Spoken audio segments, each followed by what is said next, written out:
He's there for 11 minutes gasping for his life, with blood coming out of his mouth, his trousers and box shorts to his knees. He's got more additional injuries. He's got another missing tooth. His belt is missing. And they do absolutely nothing to assist him as a human being, to put him out of his agony. And my brother Christopher died right at their feet. I honestly thought when I saw that video that the state would do the right thing and prosecute these officers.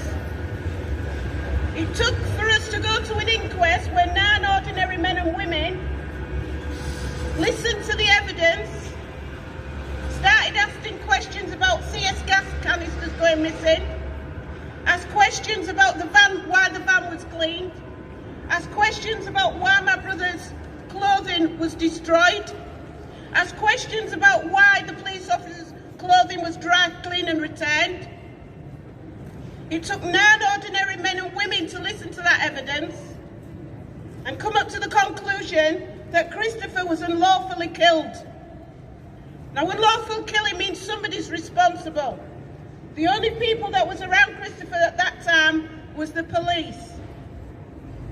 But little did I know, the boy that assaulted Christopher, they put him in a bail hostel away from Hull for 4 weeks so he couldn't speak it to anybody. The police were looking at charging him with Christopher's murder. If I'd have not walked into the police station that day, that guy would have been doing life now. I went to the hospital, to the police station to see if I could find out what had gone on. Now, we all know that police stations are intimidating places, and they're supposed to be. You're supposed to feel as if you've done something wrong when you go in these places. But instantly, I could tell by the way that they were treating me as if I was some kind of suspect that something wasn't right. The guy was sat there with his hands behind his head, with his leg up, chewing gum. He says to me, "Your brother died due to the injuries that he sustained outside the nightclub." I was shaking like mad, and as I walked out, I saw in the lost property it was full of police officers looking at me, and also in reception. Once I got out, I just shook and I was absolutely petrified. So I started walking up the road, and then I went into a bookshop.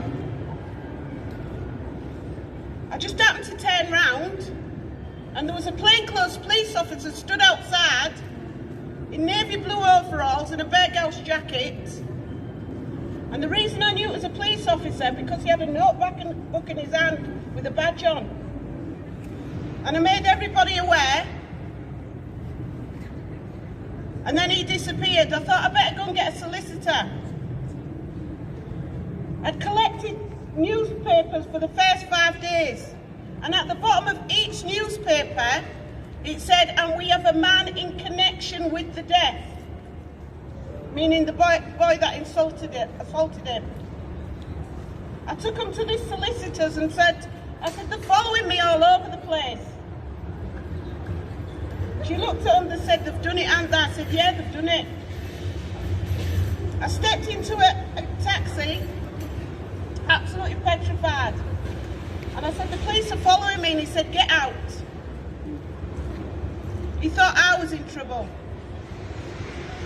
When I got to the top of my brother's road, I stepped out, and there's a patrol car facing me. I was asking the right questions to the wrong people. Once I then decided to go home, and as you can imagine, psychologically, I kept thinking that the police were following me, they were on my phone. I went to meet Jack Straw. He was willing to help in every which way possible, he said, but he didn't turn out like that. It turned out as there was obstacles obstacle being put in the way of me being told the truth. But my solicitor had then got the evidence that was needed to prove that the police were responsible for Christopher's unlawful killing. But the CPS had been reluctant all the time to prosecute. Because I tell you something now, there's never been a successful prosecution of a police officer for a death of an ordinary citizen in this country. You've got to ask yourself why. Now, me personally, I think everybody should be treated the same. If you're responsible for somebody's death, you should be held to account.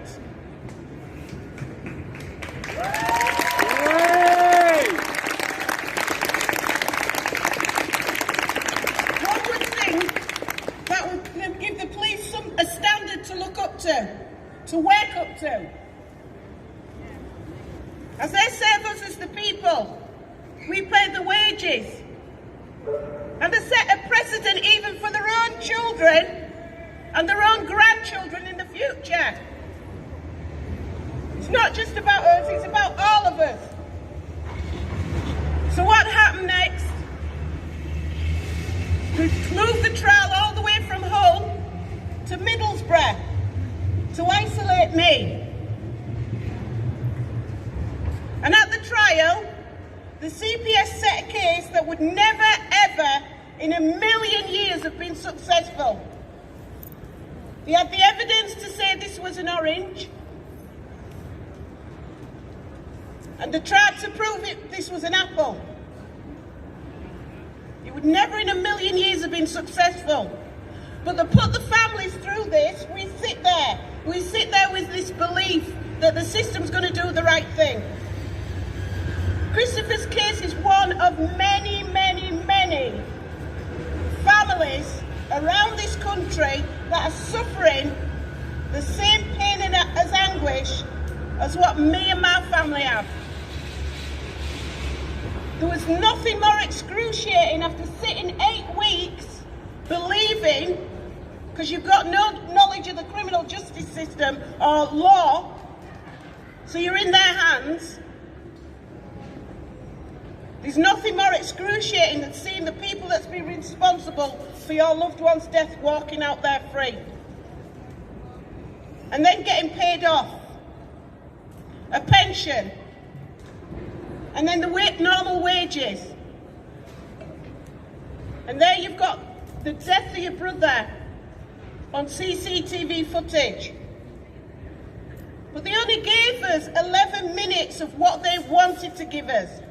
They wanted everybody to go, that is absolutely awful. Look how they've left that man. But it went further than that. They beat my brother to death, and they know it. It took me 10 years to get the evidence that we needed to prove that. I saw it, it's all there, and it always has been from day one.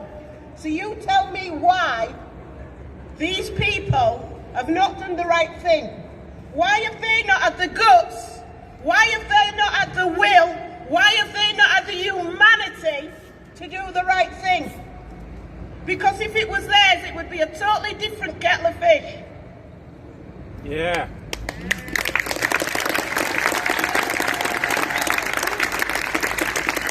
then decided that we would take the case to the European Court of Human Rights.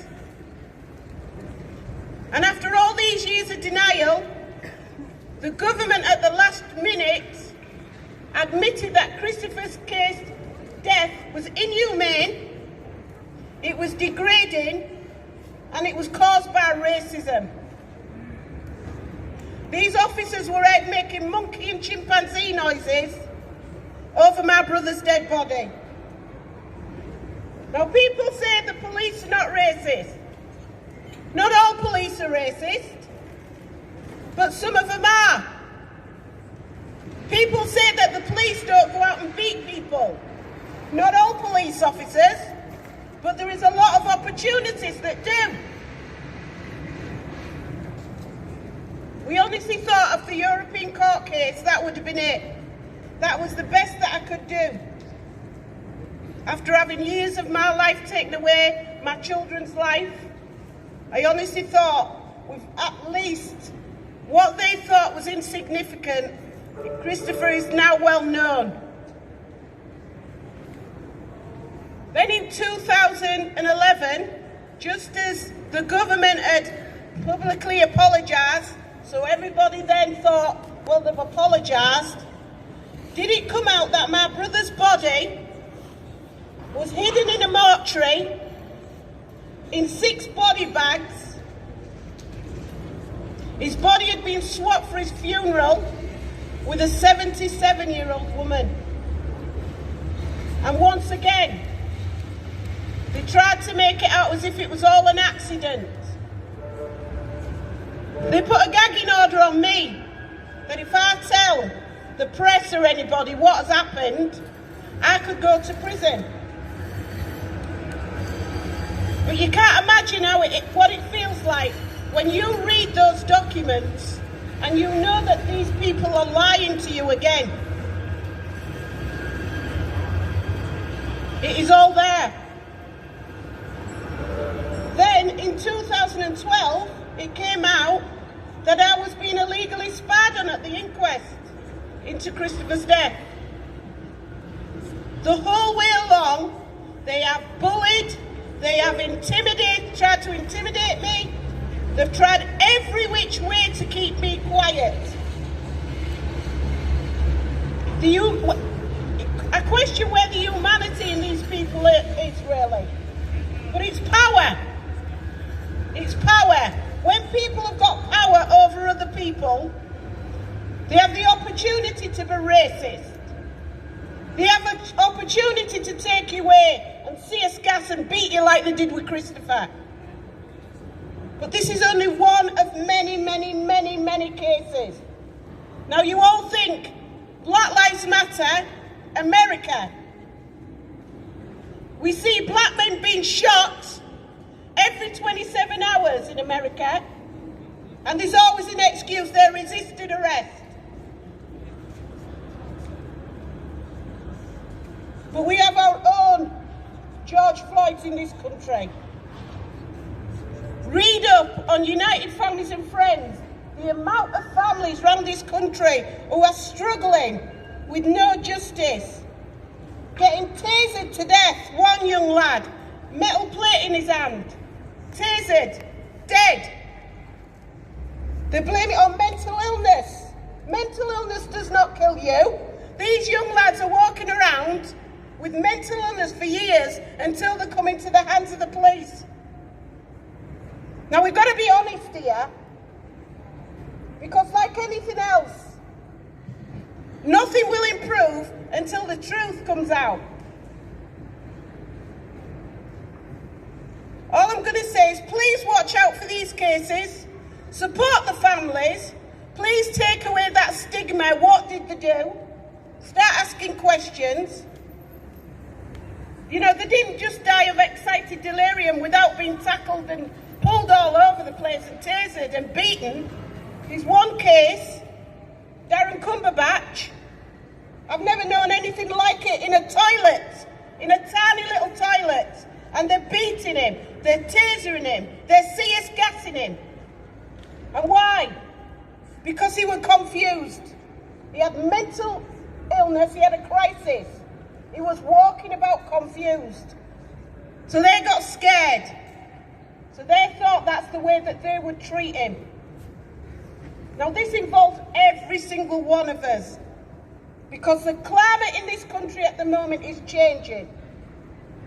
I believe it's really racist, and it's not the ordinary people, it's the institutions that's covering it up. Yay!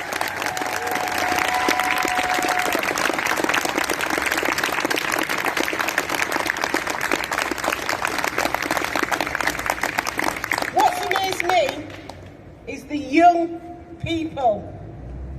They've given me hope, because they're the police officers of the future, yeah? They're the teachers of the future, and they're the ones with the guts to stand up like they have for Black Lives Matter. Thank you. Black